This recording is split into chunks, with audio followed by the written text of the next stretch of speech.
بسم اللہ الرحمن الرحیم۔ السلام علیکم۔ ابو جان ایک قصہ سنایا کرتے تھے کہ کسی قبرستان میں ایک شخص نے رات کے وقت ایک لاش کے ساتھ زنا کیا۔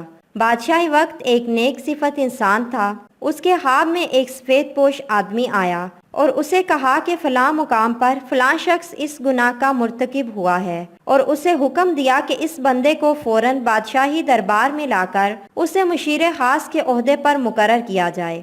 بادشاہ نے وجہ جاننا چاہی تو فوراً خواب ٹوٹ گیا۔ وہ سوچ میں پڑ گیا۔ بہرحال سپاہی روانہ ہوئے اور جائے وقوع پر پہنچے۔ وہ شخص وہیں موجود تھا۔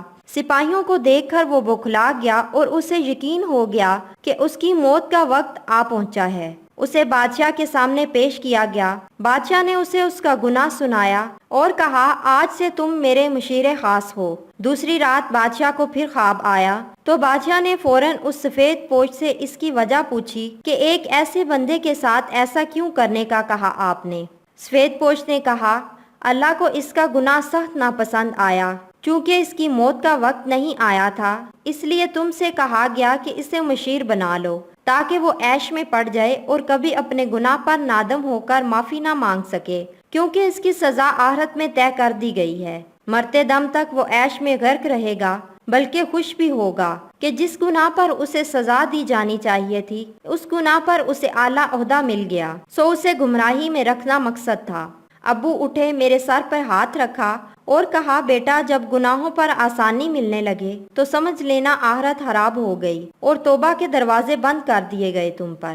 میں سن کر حیران رہ گئی، اپنے گریبان میں اور آس پاس نگاہ دوڑائی کہ آج ایسا نہیں ہے۔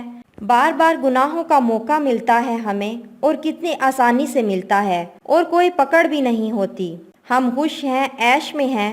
کتنے ہی مرد و خواتین کتنی ہی بار گھٹیا فعل کے مرتکب ہوئے ہیں، اور مرد اسے اپنی جیت اور عورت اسے اپنی جیت کا نام دیتی ہے، اور اگلی بار ایک نیا شکار ہوتا ہے۔ پہلی بار گناہ پر دل زور زور سے دھڑکے گا، دماغ غیر شعوری سگنل دے گا، ایک ٹیس اٹھے گی ذہن میں، جسم لاغر ہونے لگے گا، کانپنے لگے گا۔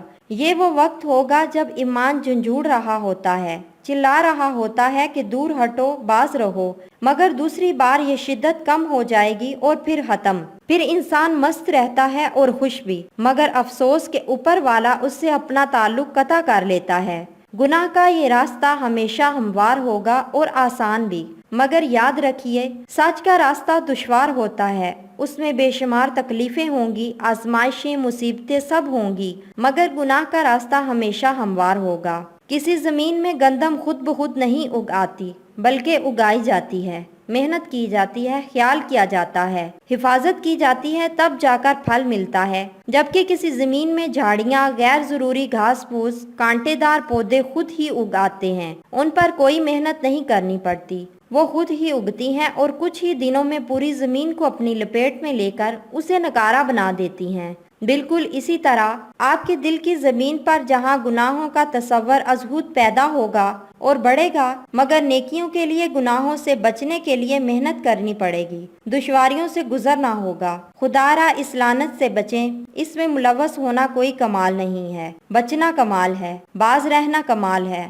سوچئے، نکلیے اس گناہ سے، کیونکہ حیا کا اٹھ جانا ایمان اٹھ جانے کی نشانی ہے۔ نشانی ہے اس بات کی کہ اندھیری قبر میں بہت برا ہونے والا ہے۔